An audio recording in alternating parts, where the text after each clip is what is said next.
तिरी, हे तिरी, काय आहे?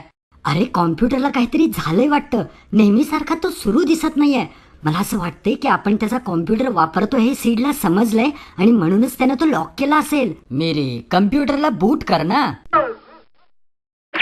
ओहो, आता तो काय करायला गेलाय हे माहिती आहे मला.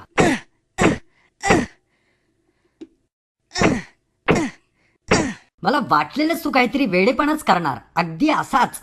मी जेव्हा बुटिंग असं म्हणालो तेव्हा माझ्या म्हणण्याचा अर्थ बुटाने मार असा नव्हता. तू करतोय त्याला लाथ मारणे म्हणतात.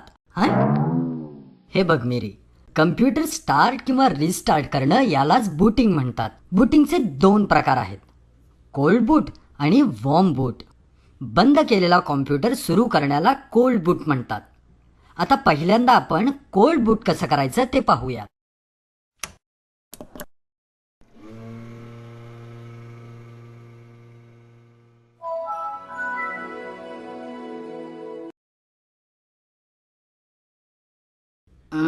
का बंद झालं हे आता? थांब रे, मला माहिती आहे काय करायचं ते.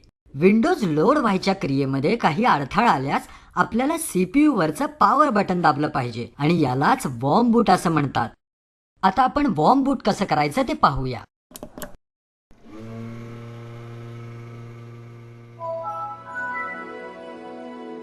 मिरी, आता मला वाटतंय की बूटिंगचा खरा अर्थ तुला समजला असेल, हो ना?